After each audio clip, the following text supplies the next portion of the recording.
Question है let A B C B 3x3 matrices such that A is symmetric. A को हमें symmetric matrix बोला गया है, बी और सी जो है वो स्क्यू सिमेट्रिक मैट्रिक्स है ना। कंसिडर द स्टेटमेंट S1 हमें बोला गया है a की power 13 b raise to power 23 minus this is symmetric, और S2 जो स्टेटमेंट है वो ये जो मैट्रिक्स है इसको सिमेट्रिक बोला गया है, और पूछा गया है कि कौन सा स्टेटमेंट इनमें सही है ना। तो यार तुम ट्राई कर सकते हो, और किसी भी मैट्रिक्स को सिमेट्रिक या स्क्यू सिमेट्रिक बताने में जो योगदान रहता है वो योगदान है, तुम जानते हो, ट्रांसपोज का। ये तो बच्चा बच्चा जानता है कि ट्रांसपोज जो है वही बताता है मैट्रिक्स का कि मैट्रिक्स जो है वो सिमेट्रिक है या स्क्यू सिमेट्रिक। यदि ट्रांसपोज उसी मैट्रिक्स के बराबर आ जाता है तब तो हम बोल देते हैं सिमेट्रिक है, और यदि ए ट्रांसपोज किसी भी मैट्रिक्स का जो ट्रांसपोज जो है वो यदि माइनस ऑफ दैट मैट्रिक्स आ जाए तो हम बोलते हैं कि मैट्रिक्स है वो स्क्यू सिमेट्रिक है। तो तुम्हें बस ये चेक करना है कि ये वाला जो मैट्रिक्स है वो अपना सिमेट्रिक है या नहीं है। इसमें जो जो प्रॉपर्टीज यूज होंगी वो मैं एक बार बता देता हूं। अपन को पता है कि a इंटू बी का जो ट्रांसपोज है, जब भी मल्टीप्लाई ऑफ मैट्रिक्स में यदि ट्रांसपोज आ जाए तो हम ट्रांसपोज जो है वो ऑर्डर चेंज करते हैं ना, मैट्रिक्स का ऑर्डर। यदि b यहां पे बाद में था तो b इधर पहले आ जाएगा, ठीक है। तो a इंटू बी का जो ट्रांसपोज है वो होता है b transpose into a transpose. फिर दो मैट्रिसेस के प्लस और माइनस पे जो ट्रांसपोज जो होता है वो डिस्ट्रीब्यूटिव होता है, मतलब यहां तुम जो ट्रांसपोज हो वो डायरेक्ट डिस्ट्रीब्यूट कर सकते हो। एक ये वाली प्रॉपर्टी तुम्हें यहां पे काम में आएगी। दूसरी प्रॉपर्टी है कि a raise to power n का जो ट्रांसपोज जो है वो a transpose raise to power n होता है। तो ये तीन प्रॉपर्टी की हेल्प से तुम इसका जो आंसर है वो बड़ी आसानी से निकाल सकते हो। तो अपन देखते हैं इसका सॉल्यूशन। तो यार देखो यहां पे a सिमेट्रिक दिया गया है, मतलब a ट्रांसपोज जो है वो a के बराबर है। b स्क्यू सिमेट्रिक है, मतलब b ट्रांसपोज जो है वो माइनस b के बराबर है। c स्क्यू सिमेट्रिक है तो c ट्रांसपोज जो है वो माइनस c के बराबर है, ठीक है। अब चलो पहला ऑप्शन अपन सोल्व करते हैं।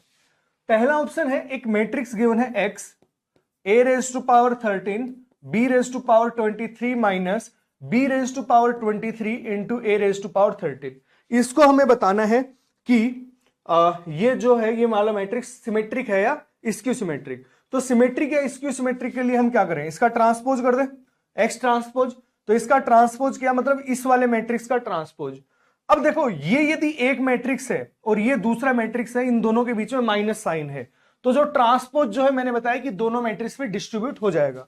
तो यदि दोनों मैट्रिक्स पे डिस्ट्रीब्यूट करें तो ये कितना आ गया, a raise to power 13 b raise to power 26 का transpose minus b raise to power 23 a raise to power 13 का ट्रांसपोज, कुछ ऐसा, ठीक है। अब भाई देखो जब a मैट्रिक्स है तो a रेज टू पावर 13 भी मैट्रिक्स ही होगा, है ना। ऐसा तो है नहीं कुछ और बन जाएगा, होगा तो मैट्रिक्स है ना। तो a इंटू बी ये दो मैट्रिक्स है और इनका ट्रांसपोज है, और तो इनके ट्रांसपोज में हमने देखा कि यार जो ऑर्डर जो है वो चेंज हो जाता है। हमने प्रॉपर्टी पढ़ी ना कि a इंटू बी का जो ट्रांसपोज जो है वो फाइंड आउट करने के लिए हमें मैट्रिक्स का जो ऑर्डर है वो चेंज करना पड़ता है। तो b रेज टू पावर 26 का transpose into a raise to power 13 का ट्रांसपोज माइनस, ऐसे ही इसमें ऑर्डर चेंज कर देंगे तो a रेज टू पावर 13 का ट्रांसपोज और b रेज टू पावर 26 का ट्रांसपोज। अब जो थर्ड जो प्रॉपर्टी जो मैंने लिखी है a transpose raise to power n equals to this, वो अपन यदि यहां पे काम में लें तो इसको हम लिख सकते हैं b transpose raise to power 26 a transpose raise to power 13 minus a transpose raise to power 13 into b transpose raise to power 26। ये मैंने ऐसे क्यों किया, क्योंकि a ट्रांसपोज और b ट्रांसपोज और c ट्रांसपोज के बारे में जो इंफॉर्मेशन है वो अपने पास गिवन है। तो x ट्रांसपोज कितना आ गया, b ट्रांसपोज किसके बराबर है, माइनस b के बराबर, और माइनस b की पावर 26 करोगे तो वो b रेज टू पावर 26 ही आ जाएगा, ठीक है। आगे क्या है, a ट्रांसपोज तो a के बराबर है तो a raise to power 13 minus a transpose a के बराबर है तो a raise to power 13, b transpose minus b के बराबर है लेकिन पावर 26 है तो वो प्लस ही हो जाएगा, तो कितना आ गया b रेज टू पावर 26। और तुम देख पा रहे हो कि ये तो x नहीं माइनस x के बराबर है। जो x ट्रांसपोज जो अपन ने फाइंड आउट किया वो माइनस x के बराबर है। तो यहां से अपने को ये पता लगा कि ये जो है जो x जो है वो क्या है, स्क्यू सिमेट्रिक है ना। तो x जो है वो स्क्यू सिमेट्रिक है, बट पहला ऑप्शन उसने बोल रखा है कि सिमेट्रिक है, मतलब ये वाला तो गलत हो गया, x जो है वो तो अपना स्क्यू सिमेट्रिक आया। अब अपन देखते हैं सेकंड वाले पे आते हैं, ठीक है। सेकंड वाला है y इक्वल्स टू कितना है, a raise to power 26 c raise to power 13 minus c raise to power 13 a raise to power 26।